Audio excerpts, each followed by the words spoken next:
Okay, so hey everybody. In the past 2 years, number of gaming smartphones that have been launched are very high, and definitely in coming years as well, the number of gaming smartphones is going to increase year by year. And from the start of the gaming smartphone, which was Asus ROG phone, I have always had one thing in my mind, which is, are gaming phones really worth purchasing? I mean, do gaming phones really make sense? So that is what we are going to find out in this video, because I am going to discuss about 5 to 6 major points which might retake your decision of buying a gaming smartphone, right? So hello guys, this is Umang Jawar from Technology Overdose. Let's begin. But before starting this video, please hit that subscribe button and the bell icon so that you will not miss any amazing video that I put on my YouTube channel. So the first point is, every Android smartphone has a same processor. What that means? See, now if we compare a flagship grade smartphone and an gaming smartphone, right? Let's say, for instance, let's take the Xiaomi Mi 11, which comes with the latest Snapdragon chipset, the Snapdragon 888. And if we talk about the Asus ROG Phone 5, which is going to launch on 10th of March, it is also said to have that same 888 processor. Now, if we see in the PC world, we can select we can select the CPU and that custom GPU according to our budget, according to our needs, to have that crazy extra amount of performance. But in mobile world, no, it doesn't work like that. How? Why am I saying that? Because Xiaomi Mi 11 has the Snapdragon 888. Asus ROG Phone 5 will be coming on Snapdragon 888. Now, both of these chipsets are same. So the CPU is same, the GPU is same, and you cannot really change these CPU or GPU, right? So, I mean, that extra gaming smartphone tag is not really worth. I do agree that a gaming smartphone will have a lot of tweaks, or the processor will be overclocked a little bit, but again, apart from benchmarks, you will really not notice much difference in practical life. So yeah, the second point is RAM. Now if you see in a gaming smartphone, the minimal variant of a gaming smartphone is equipped with 12 gigs of RAM. And do we really need that high amount of RAM? Well, no. Why? Because there is no app or no game which requires that crazy high amount of RAM, which is 12 gigs of RAM. But again, according to me, 6 GB of RAM is ideal amount of RAM. But still, if you are a heavy multitasker, you are a heavy gamer, 8 GB of RAM in a smartphone is more than enough.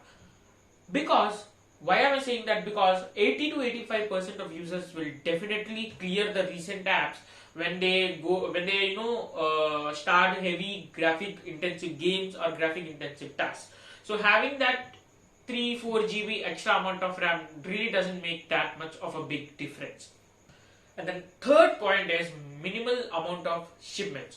What that means? See, if you compare amount of shipments of a flagship grade smartphone and a gaming smartphone, obviously a gaming smartphone has very less shipments as compared to a flagship grade smartphones. So what that means? That means if a bug arises in a gaming smartphone, it will take a lot of time as comparatively to a flagship grade smartphone, when users will actually report it and the company fixes it. So it will take really greater time, and obviously the whole experience will be spoiled, right? Definitely. So that is one disadvantage of having a gaming smartphone.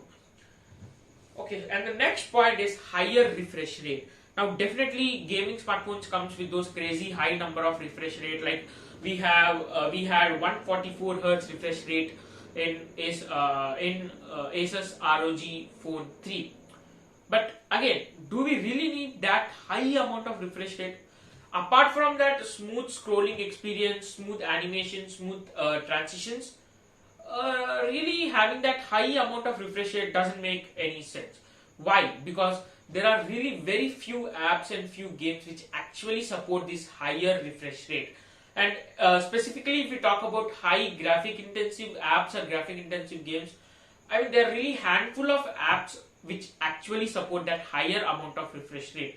But I do agree that in the future we'll obviously have more and more apps coming on this higher refresh rate.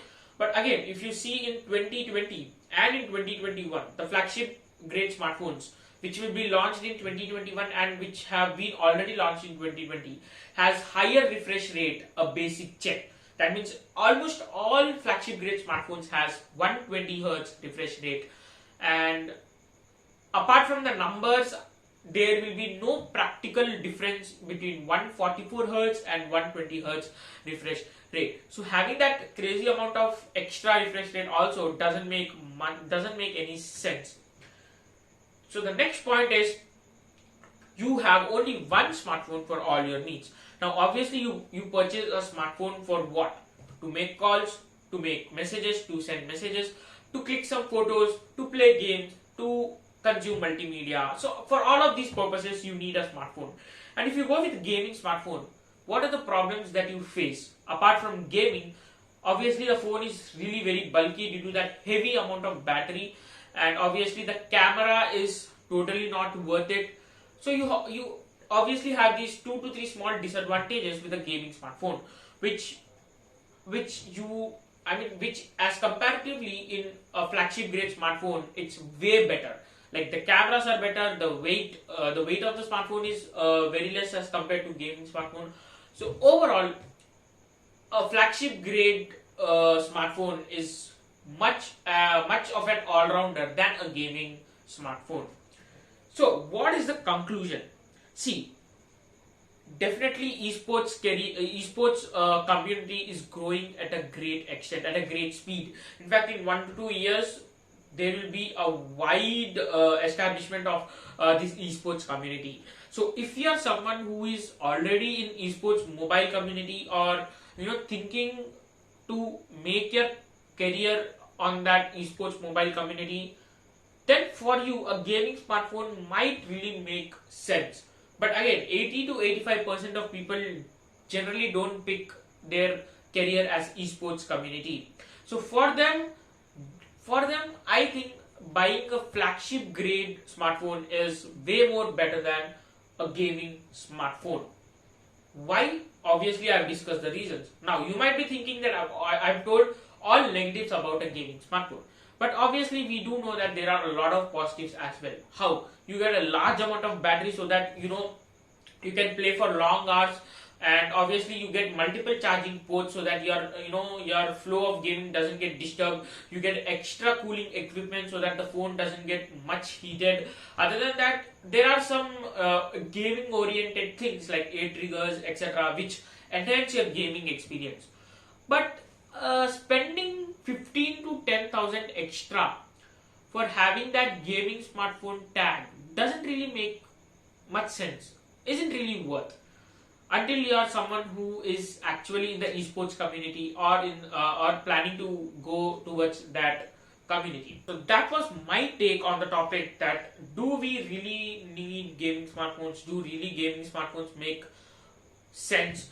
And what is your take? What do you think? Do you have any extra points that you want to add, or do you think that some points which I have said is not correct? Do let me know down in the comment section below. And that was it in this video, guys. So if this video was helpful, please hit that like button, share this video, comment down if you have any suggestions or queries. We'll meet in the next video. Till then, stay safe, keep smiling.